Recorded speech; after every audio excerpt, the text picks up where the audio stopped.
ଚିତ୍କାର କରିବ। ଗାଁ ଲୋକ ଶୁଣିକି ଏଡ଼େ ହଁ ଗାଁ ଲୋକ ଶୁଣିକି ରାଧାକୁ ବଞ୍ଚେଇବାକୁ ଦେଖିବେ ଯିବେ। ରାଧାକୁ ଖୋଜି ଖୋଜି ଗଲା ଆସିକି ରାଧା ଗଛ ଉପରେ ଆରାମସେ ବସିକି ହସୁଥିବ। କିଛି ବାଘ ନାହିଁ ଭାଗ ନାହିଁ।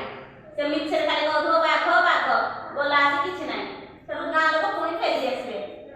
ଆଉ ଥରେ ପୁଣି ଆଉ ଗୋଟେ ଦିନ କିଛି ଦିନ ଗଲା ପୁଣି ଆଉ ଗୋଟେ ଦିନ କହୁଛି ବଞ୍ଚାଅ ବଞ୍ଚାଅ, ବାଘ ନେଇଗଲା, ବାଘ ଖାଇଦେଲା, ବାଘ ଖାଇଦେଲା।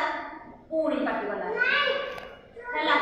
ଶୁଣ, ସବୁ ଲୋକ ପୁଣି ଠେଙ୍ଗା ବାଡ଼ିକି ଧରି ଆରେ ରାଧାକୁ ବାଘ ଖାଇଦେଲା ବୋଲି ଭାବିକି ପୁଣି ଜଙ୍ଗଲକୁ ଧାଇଁବେ। ଦେଖିଲା ଆସିକି ପୁଣି ରାଧା କହିବ ଆରେ ବୋକା, ମୁଁ ତମମାନଙ୍କୁ ବୋକା ବନଉଥିଲି, ତମମାନେ ପୁଣି ଆସିଲ। ଏମିତି କହିକି ଶୁଣ, ଏମିତି କହିକି ହସିବ। ଗାଁ ଲୋକ ପୁଣି ଫେରିକି ଆସିବେ।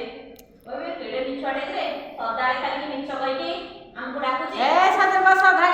ପ୍ରଭୁ ସମସ୍ତେ କହିବେ ଇଏ କ'ଣ ମିଛୁଆଟା, ସଦାବେଳେ ମିଛ କହିକି ଆମକୁ ଡାକୁଛି। ହଉ ଚାଲ ଯିବା ଆଜି। ଏମିତି କହିକି ଆସିଲେ। ରାଧା ଖାଲି ହସୁଥିବ ବୋକା ବନେଇଦେଲି, ବୋକା ବନେଇଦେଲି, ମିଛ କହିଲି, ଏମାନେ ସବୁ ଆସିଲେ। ଏମିତି କହିବ। ଜୟ ଶୁଣ, ଦିନେ କ'ଣ ହେଲା, ସତୁକୁ ସତ ବାଘ ଆସିଲା। ଖାଇବାକୁ ଖାଇଲା, ଆହୁରି ତାକୁ ବି ଗୋଡ଼େଇଲା।